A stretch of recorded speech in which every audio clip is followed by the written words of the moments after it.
Hello નમસ્તે મિત્રો। અત્યારે ભર ઉનાળાની અંદર ચોમાસા જેવો માહોલ દેખાઈ રહ્યો છે। મોસમમાં અચાનક બદલાવ દેખાઈ રહ્યો છે। ઘટાદાર વાદળ નીકળી રહ્યા છે અને કડાકા ભડાકા સાથે ભારે પવન સાથે વરસાદ થવાની સંભાવના હવામાન વિભાગે વ્યક્ત કરેલી છે।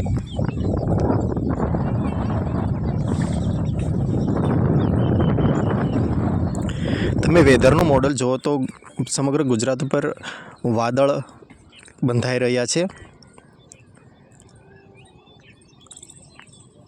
આ હવામાન વિભાગ વિંડીનું એક મોડલ આ પરિસ્થિતિ દેખાડી રહ્યું છે।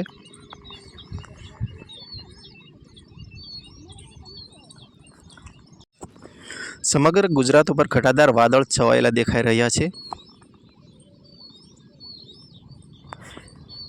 અને આ વાદળ સાથે ભારે પવન અને તોફાની વરસાદ થવાની સંભાવના હવામાન વિભાગે વ્યક્ત કરેલી છે।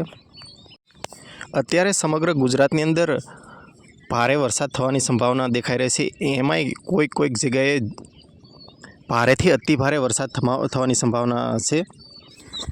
તારીખ 6ના રોજ ભારેથી અતિ ભારે વરસાદ થવાની સંભાવના હવામાન વિભાગે વ્યક્ત કરેલી છે અને તારીખ 7માં પણ ભારેથી અતિ ભારે વરસાદ થવાની સંભાવના હવામાન વિભાગે વ્યક્ત કરેલી છે।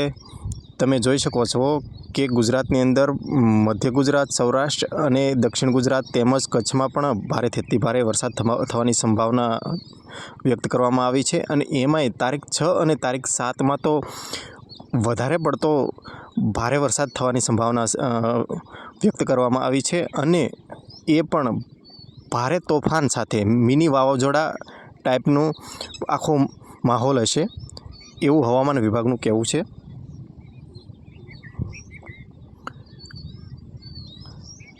અત્યારે વરસાદની સિસ્ટમ તીવ્ર બની ગઈ છે એટલે સમગ્ર ગુજરાતમાં વરસાદ થવાની સંભાવના વ્યક્ત કરવામાં આવી છે।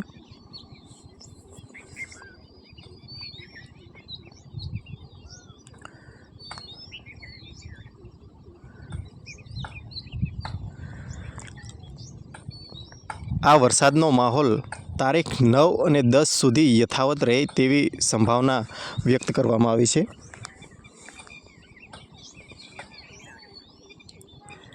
અને તારીખ 11 પછી તે નબળું પડી જશે તેવું હવામાન વિભાગનું માનવું છે, જેને લીધે સમગ્ર ગુજરાતમાં ઘણું બધું નુકસાન થવાની સંભાવના વ્યક્ત કરવામાં આવી છે।